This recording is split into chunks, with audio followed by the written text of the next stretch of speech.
ibunya menolak apa namanya keberadaan nasabnya itu sendiri. Contoh ya, jadi yang pertama adalah bisa dengan perbuatan maksiat, muncul pada tubuhnya adalah perbuatan maksiat. Sudah banyak kasus, maaf ya, ini bukan fitnah, juga adalah mungkin di Cianjur, mungkin di Cirebon, soal Habib Toha bin Yahya, maaf, sampai dengan menurut akal logika itu adalah tidak masuk akal. Seorang habaib, ngaku habaib, kemudian dia punya jemaah, sampai jemaahnya itu maaf sekali, ini juga bukan, ini hanya untuk menyatakan dari apa yang saya katakan tadi, bahwa Ba'alwi itu membatalkan nasabnya sendiri, dengan tubuhnya, dengan perbuatannya, dengan ucapannya, dengan pemikirannya, tadi semua ya. Ini hanya contoh saja, contoh kecil ya tadi semua. Tapi kenyataannya ini adalah, maka saya tidak setuju bahwa kasus ini adalah oknum tadi semua, karena hampir memiliki kesamaan tadi semua ya. Nah, ini satu adalah contoh adalah perbuatan, dengan perbuatan muncul perbuatan maksiat pada tubuhnya. Dan ini banyak lah dulu ya, mungkin Habib RS dengan apa nama Firja Hussein dan lain sebagainya. Kemudian sekarang Habib Toha bin Yahya sampai meniduri jamaahnya. Bayangkan, di sejadah di majelisnya sendiri.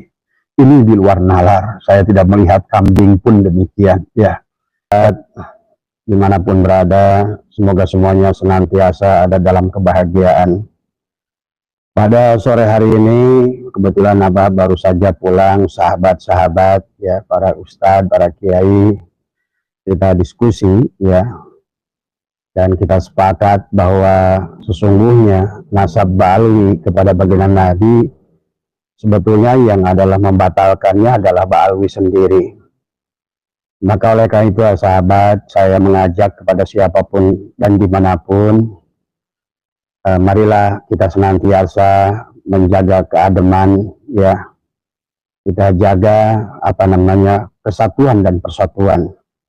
Jangan sampai kasus ini adalah menimbulkan apa namanya perpecahan yang lebih besar dari semua ya.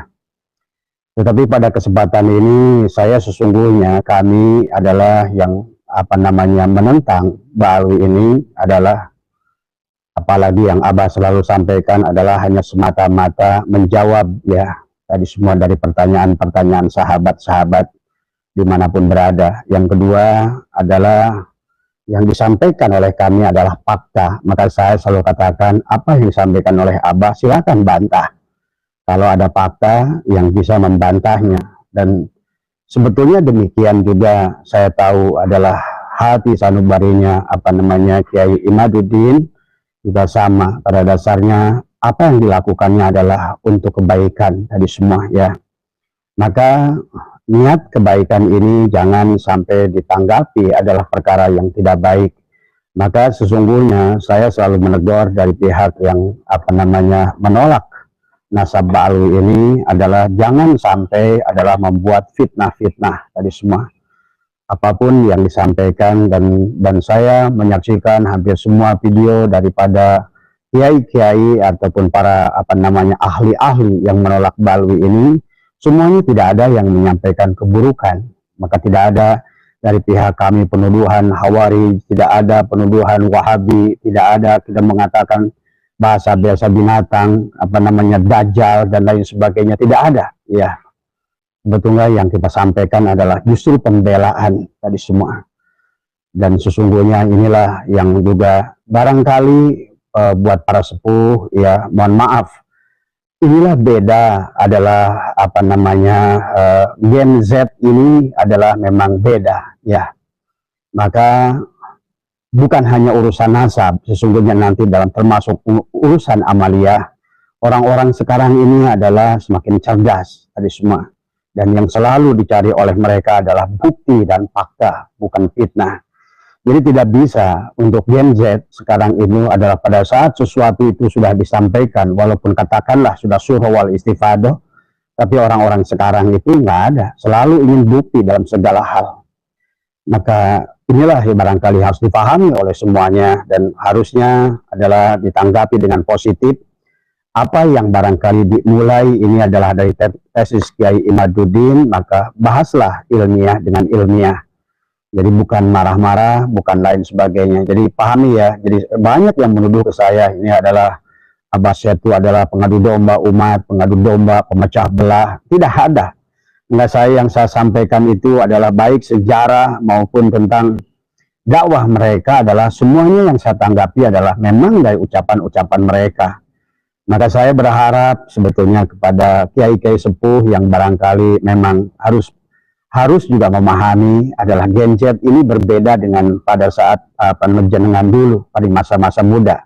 Orang kita dulu adalah orang senantiasa mudah menerima ya tadi semua.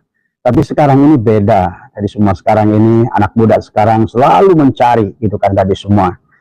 Maka apalagi yang berkaitan dengan nasab, yang dikaitkan kepada Dzurriyyat Rasul yang agung, yang memiliki implikasi yang sangat luar biasa tadi semua ya.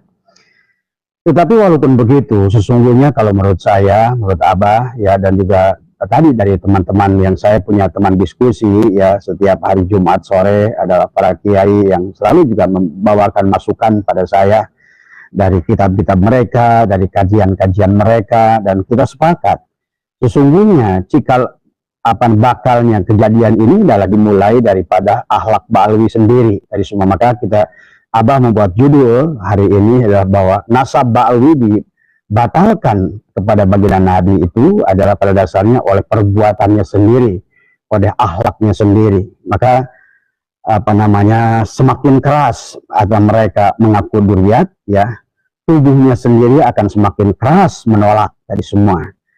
Jadi ini harus hati-hati ya, mengingat tadi saya bicara dengan Adlan, dia membawakan satu kitab dari semua tadi, tapi saya belum sempat mengkajinya dan kitabnya ada di saya, tapi insya Allah nanti saya akan kaji.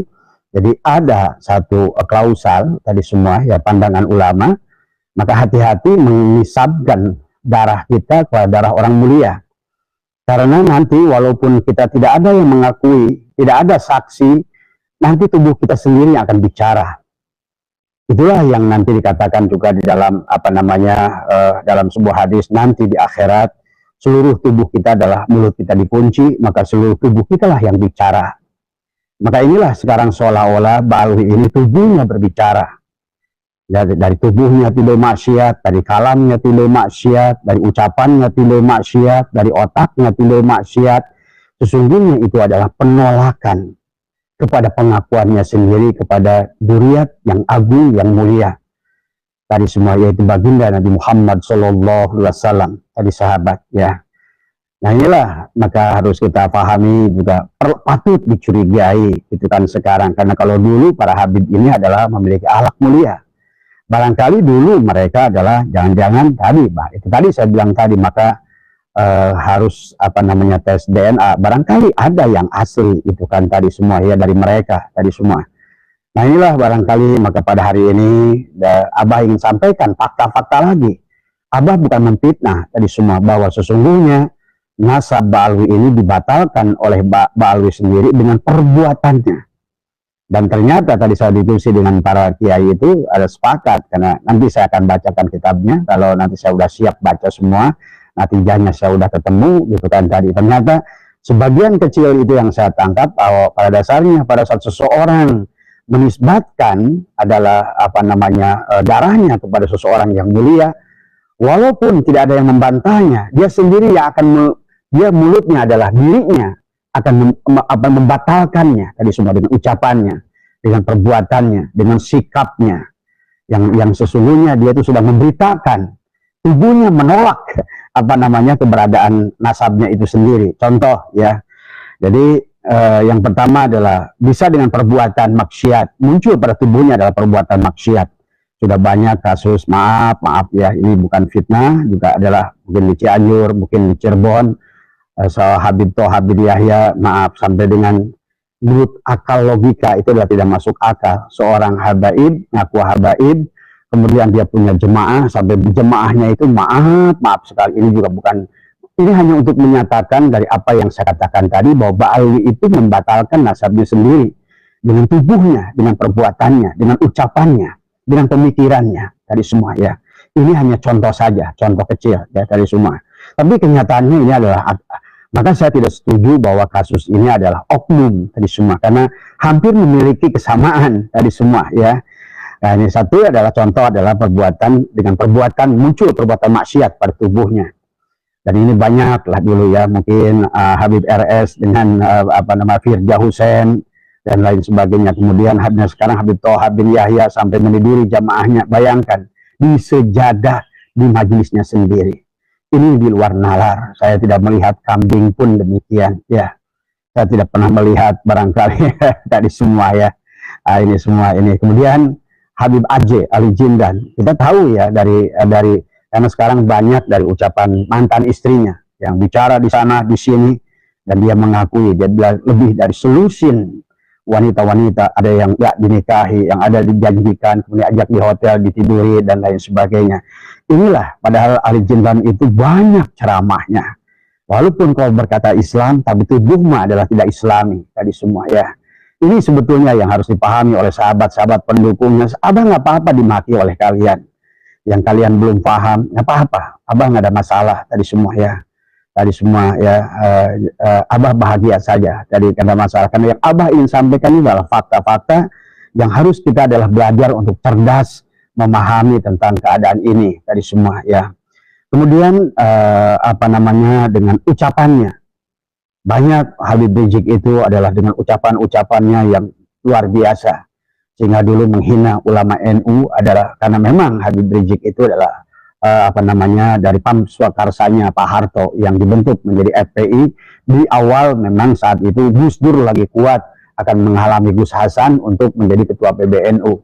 Seolah pesan istana saat itu Gus Dur itu mati atau hidup dari semua. Maka disitulah mulai perseteruan antara Gus Dur dengan apa namanya dengan Habib Rizik. Tapi sesungguhnya desainnya adalah di belakang dari semua.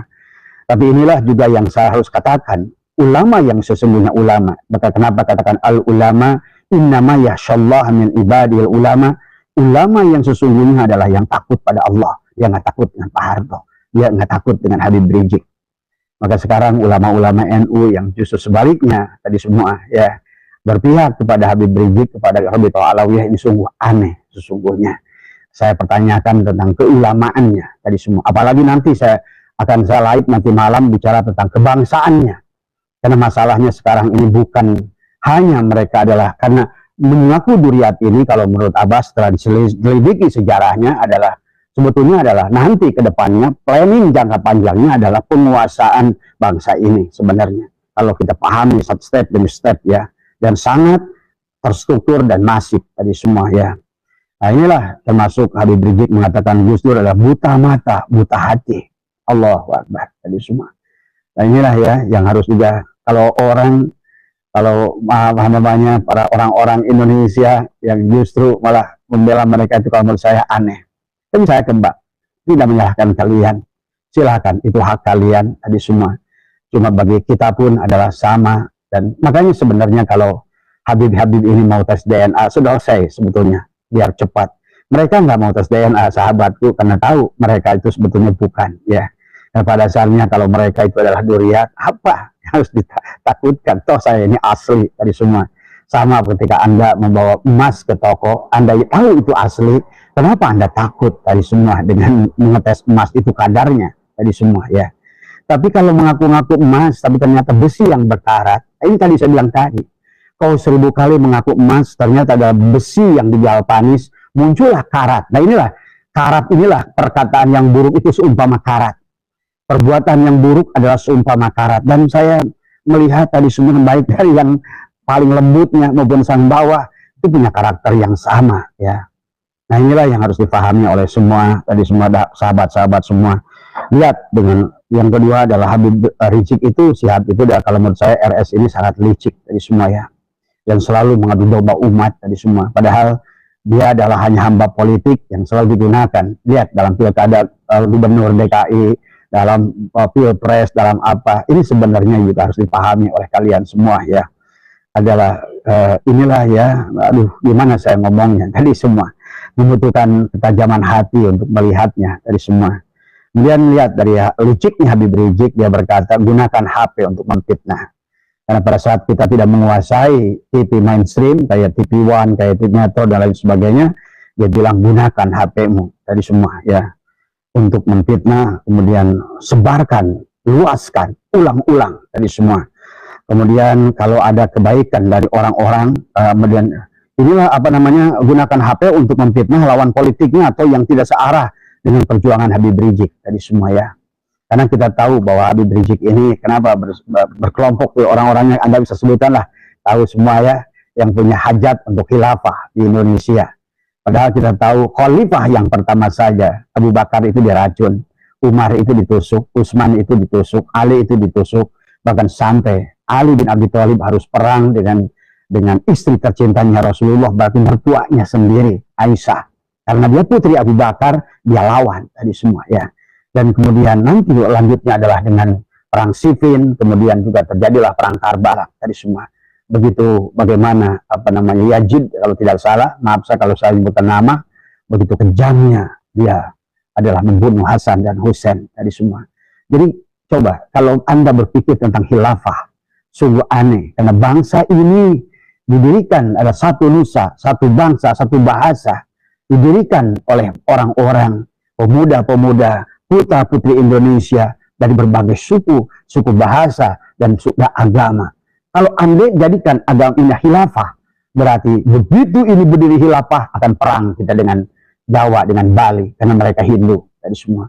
Kita akan perang Sulawesi, kemudian dengan Sulawesi sebelahnya, satu Islam, akan perang NTB dengan NTT, satu Islam, satu Kristen. Dan tidak bisa, karena semua berdiri di tanah ini adalah punya jasa, dan mereka semua ya. Maka Habib Rizik mengatakan adalah gunakan HP untuk memfitnah orang-orang yang tidak sejalan dengan dirinya.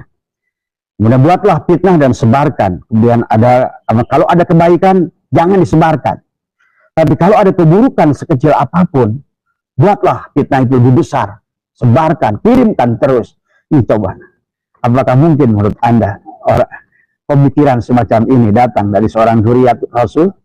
Tadi coba pikirkan ya. Tadi semua. Nah, saya bilang tadi, sesungguhnya Ba'alwi itu dibatalkan oleh Ba'alwi sendiri tadi. 1000 kali dia mengatakan saya manusia, tapi giginya penuh dengan darah pampir, ya nggak bisa. Tadi semua, ya. Jadi kalau seandainya mungkin kayak Habib dulu yang begitu baik, yang begitu soleh, berilmu, ya makanya Adam ayam aja sebetulnya tadi semua, ya. Dan inilah yang harus difahami oleh juga para muhibbinnya dari semua. Jadi jangan samakan, ini udah beda kalau menurut saya, sangat jauh berbeda. Saya juga baca kitab-kitab habaib tadi semua ya, tadi semua. Jadi kalau menurut saya sangat jauh, ini yang harus ditanyakan. Maka disinilah, karena tadi ibaratkan besi ngaku emas, kemudian tumbuh karat, ya wajib dites ulang tadi semua ya. Dan inilah yang harus difahami.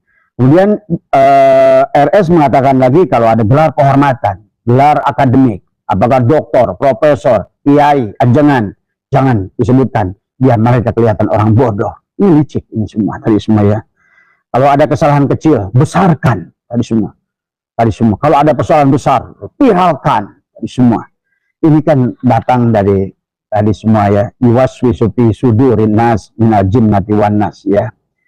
Kemudian juga dengan ucapan Habib Rizik yang mengajak perang tadi semua. Ayo perang tadi semua ya. Ingat, ngajak perang kepada umat Nabi Muhammad. Bukankah kita berkata, kalau memang Anda dilihat tadi semua, harusnya adalah bagaimana mengayu, wahai tadi semua bangsa Indonesia, kamu percaya kepada saya boleh, nggak percaya kepada saya boleh. Tetapi saya ingin selalu mengajak kebaikan pada kalian. Maka saya adalah hanya ingin mendakwah pada kalian tadi semua. Coba, kalau bisa begitu tadi semua. Ini bukan sebaliknya. Tadi, bagaimana Habib Rizik mengajak perang, asah golok, asah badik, asah parang, ini sebenarnya udah masuk kepada KUHP. Ini adalah ngajak perang, ini makar sebetulnya. Dan kalau udah makar, tujuannya adalah menggulingkan pemerintahan yang sah tadi semua ya. Sebenarnya sudah banyak, ini cuma saya juga bingung kepada pihak MUI, kepada pihak pemerintah, karena inilah semuanya sahabat. Di Indonesia ini nggak lepas dari permainan mereka. FPI ini adalah punya Cendana, kemudian juga maaf HTI ini punya Cikeas di semua ya. Kemudian Panji Gumilang itu punya Pak Wiranto dan beberapa banyak orang tadi semua ya. Kita semua walaupun itu ditutupi ada faktanya begitu. Maka begitu ini permukaan naik ke atas, hanya orang-orang politik kayak Ibu Irma kayak tadi yang bisa bicara tadi semua ya. Yang lainnya tidak bisa bicara. Kan tadi semuanya juga punya tujuan masing-masing dan menggunakan mereka, tapi mereka nggak sadar mereka menggunakan para habaib ini sebetulnya sedang menggunakan mereka. Nah, ini tadi semua. Tapi kan mereka kan ini ada kepentingan, bukan nusa, bukan bangsa. Tadi semua, para pejabat-pejabat kita inilah kepentingannya diri sendiri, tadi semua. Nah, tidak sadar sekarang sudah sampai kepada membuat kerusakan di tanah air ini, ya. Kemudian juga berkata tentang Kiai Madudin adalah dajjal, tadi semua, ya.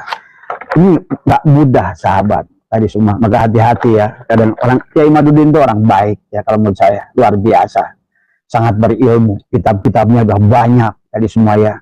Dan betul, ada kemarin sahabat saya juga dari kalangan yang mendukung Pak Alwi, dia kontak saya, itu bukannya Kiai Madudin dulu mengisbat habaib, betul, ada kitabnya, dan saya juga sampai nyari, kan saya belum pernah. Bayangkan, dikiranya saya dan kemudian semua orang-orang yang mendukung Kiai Imad ini, orang ini selalu bersatu dalam satu kaum. Enggak, kita ini muncul sendiri-sendiri.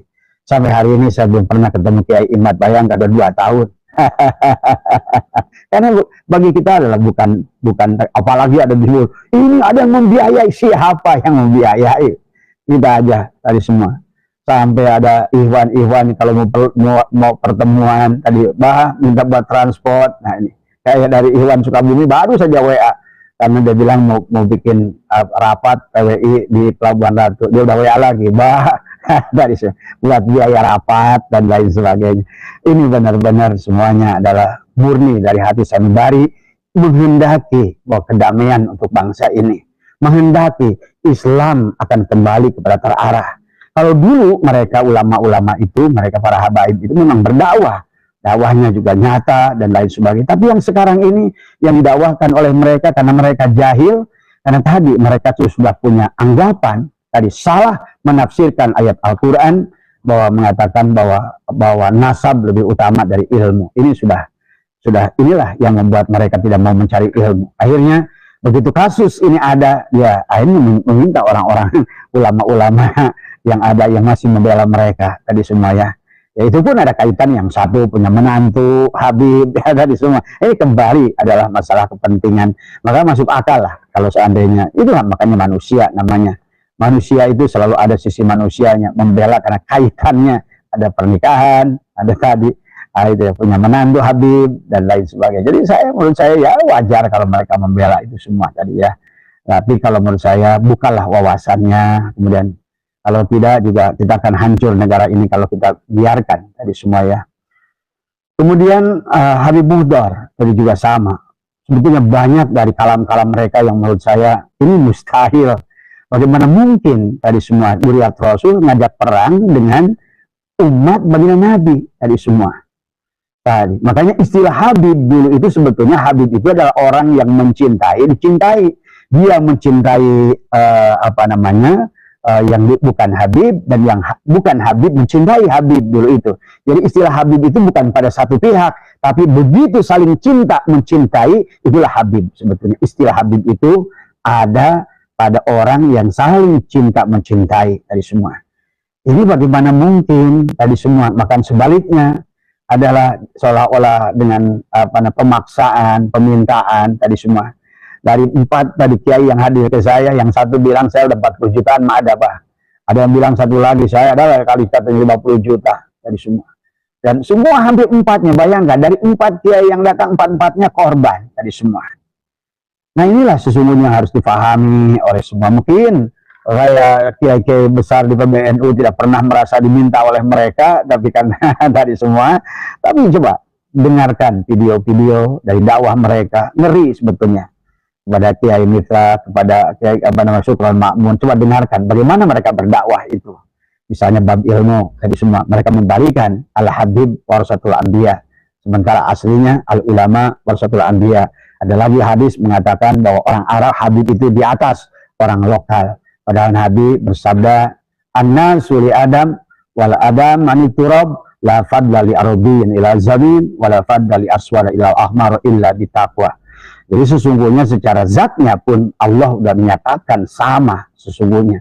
Tapi tadi karena mereka itu menganggap mereka itu, karena dulu sebetulnya dimulai zaman Senokor Gronyo, bahwa kelas atas adalah bangsa Belanda, Kemudian kedua adalah kelasnya bangsa Arab, yaitu Barhabaib tadi. Yang ketiga adalah bangsa Cina. Yang keempat barulah pribumi yang disebutkan dengan Irlander tadi semua. Kita ini memang dari dulu adalah Irlander tadi semua. Kita ini sudah dihina oleh semua bangsa-bangsa tadi semua. Padahal bangsa kita inilah tidak ada bangsa sehebat bangsa Indonesia. Dari ujung ke ujung adalah kerajaan. Kita ini adalah darah-darah biru sebetulnya. Dibandingkan Arab, bukan siapa-siapa Arab itu. Mereka hanya adalah bangsa jahiliyah. Mereka yang tahunya adalah membunuh, saling membunuh untuk mendapatkan makanan. Tapi bangsa kita, bangsa yang beradab dari semua. Ya. Tapi sekarang dengan datangnya mereka, bangsa kita pun dibuat mulai tidak beradab tadi semua ya. Dari komen yang dibuat ke saya, ya Allah ya Karim, tapi nggak apa-apa tadi semua. Karena siapapun, maka inilah sebab kenapa bagaimana Nabi bersabda, kalau engkau mencinta, mencintalah karena Allah. Kalau engkau membenci, membencilah karena Allah. Karena Allah dan Rasulnya lah kalian mencinta. Maka juga percayalah tadi semua ya. Janganlah kata Nabi engkau mencinta, terlalu mencinta. Karena pada saat engkau adalah, karena nanti engkau tidak akan konsekuen. Karena pada saat seseorang itu sudah mencinta, orang mencinta pada seseorang 99 keburukan, maka tetap adalah baik tadi semua. Maka saya pernah membuat tafakur tentang lalat dan lebah tadi. Lebah adalah binatang yang suka diperlambangkan. Kenapa dalam surat Al-Quran ada surat An-Nahl tadi semua ya. Jadi tentang kehebatan lebah tadi semua. Lebah sebuah makhluk yang selalu berketika positif. Di dalam sumutnya itu punya 2 tanduk dia, dan tanduk itu hanya tahu kebaikan. Maka lebah itu pada saat dia terbang, yang dicari hanya bunga. Dia hinggap di bunga tanpa melakukan kerusakan. Itulah lebah dari semua. Walaupun ada satu bunga di hamparan kotoran, lebah itu hanya hinggap di bunganya. Berbeda, Allah ciptakan adalah lalat. Dan lalat itu tidak mengerti, juga sama memiliki sungut, dan bentuknya mirip dengan lebah, warnanya hitam, dan dia selalu, begitu dia terbang, yang dia tahu adalah keburukan.